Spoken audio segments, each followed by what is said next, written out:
గుంటూరులోని ఈరోజు ఆత్మహత్యాయత్నానికి పాల్పడిన ఒక తల్లిని పరామర్శించడం కోసం రావడం జరిగింది ఇక్కడికి ప్రస్తుతానికి. ఆమెకి మెరుగైన వైద్యం అందాలని చెప్పేసి ప్రత్యేకంగా జిల్లా ఎస్పీ గారు కూడా డాక్టర్ని కోరడం జరిగింది. అదేవిధంగా మేము కూడా డాక్టర్లతో మాట్లాడడం జరిగింది. ప్రధానంగా వాళ్ళ అమ్మాయి ఈ డ్రగ్స్కి అలవాటు పడిందని, గంజాయి అటువంటి వాటికి అలవాటు పడిందని చెప్పేసి వాళ్ళు ప్రాథమికంగా మాకు చెప్తున్నారు. అదేవిధంగా ఆ అమ్మాయిని కూడా కొంతమంది వ్యక్తులు ట్రాప్ చేశారని చెప్పేసి అది కూడా ఆరోపణ చెప్తున్నారు. ఈ విషయాలన్నీ కూడా పూర్తి స్థాయిలోని ఈ కేసుని దర్యాప్తు చేయడం కోసం జిల్లా పోలీస్ యంత్రాంగం అదేవిధంగా ఈగల ద్వారా కూడా కొంత సమాచారం మేము సేకరిస్తున్నాం. జిల్లా ఎస్పీ గారు ప్రత్యేకంగా ఈ కేసు మీద శ్రద్ధ తీసుకుంటున్నారు. ఖచ్చితంగా ఈ కేసులో ఎవరైతే దోషులు ఉన్నారో వాళ్ళందరినీ కూడా త్వరలోనే వాళ్ళందరినీ కూడా పూర్తి స్థాయిలోని చట్టపరంగా చర్యలన్నీ కూడా జిల్లా ఎస్పీ గారు తీసుకుంటారు. అంటే మనకి ఉన్న సమాచారం ప్రకారం సుమారుగా 6 నెలల క్రితం వీళ్ళు గుర్తించారు ఇదంతా ఇలా జరుగుతుందని చెప్పేసి. ఆ అమ్మాయిని ఇన్స్టాగ్రామ్ గ్రూప్లోని కొంతమంది వ్యక్తులు పరిచయం చేసుకుని తర్వాత ఆ అమ్మాయిని ట్రాప్ చేశారని ప్రస్తుతానికి చెప్తున్నారు. ఇంకా సమాచారం పూర్తిగా సేకరిస్తుంది. సార్, ఈ సూసైడ్ అటెంప్ట్కి అదేనా ఇంకేమైనా కారణాలు ఉన్నాయి? ఇంక వేరే ప్రచారం కూడా జరుగుతుంది సార్, అదేమన్నా కారణం? అన్ని రకాల అన్ని కోణాల్లో కూడా మనం పరిశీలిస్తాం. ప్రస్తుతం ఏంటంటే ప్రాథమికంగా కొన్ని విషయాలు తెలిసినాయి, ఇంకా చాలా విషయాలు తెలియాల్సి ఉంది.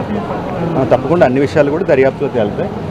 జిల్లా ఎస్పీ గారు కూడా ప్రత్యేకమైన బృందాలు పెడుతున్నారు. ఖచ్చితంగా ఈ కేసులో ఏం జరిగినాయి అన్నీ కూడా మేము బయటకు తీసుకొస్తాం.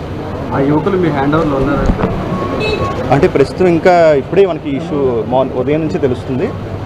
ఇంకా మిగతా వివరాలన్నీ కూడా జిల్లా ఎస్పీ గారు తెలియజేస్తారు.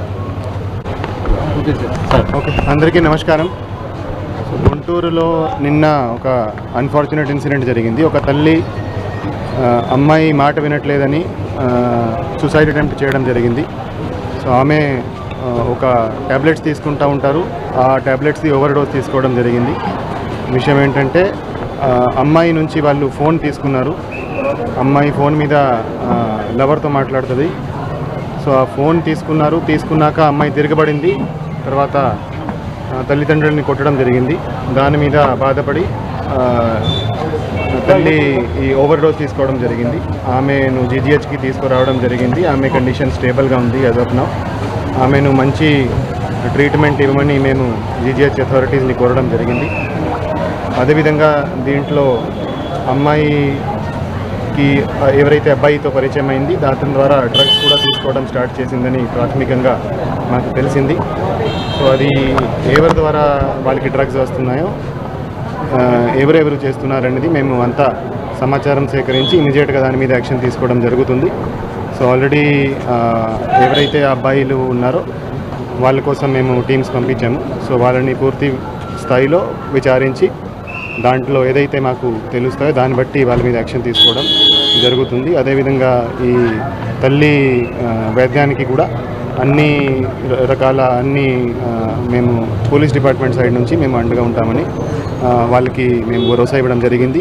అదేవిధంగా ఈగల్ ఐజీ ఆకే రవికృష్ణ సార్ కూడా తల్లితో మాట్లాడడం జరిగింది, వాళ్ళ ఫ్యామిలీతో మాట్లాడడం జరిగింది.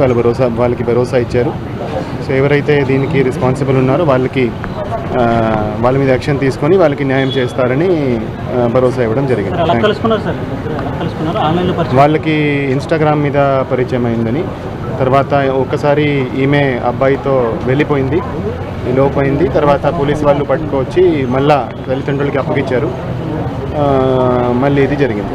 అంటే అబ్బాయితో వెళ్ళిపోయిందంటే వాళ్ళిద్దరిది ఏమన్నా లవ్ అఫైర్ ఏమన్నా ఉందా సార్? అది ఏమన్నా ప్రాథమికంగా అదే తెలుస్తుంది. వాళ్ళకి ఇన్స్టాగ్రామ్ మీద పరిచయం అయింది. ఓకే, ఈ అమ్మాయి కాలేజ్ స్టూడెంటే. అందరూ గుంటూరు వాళ్ళే సార్? సిటీలో ఉండేవాళ్ళు? ఇద్దరు గుంటూరు వాళ్ళే.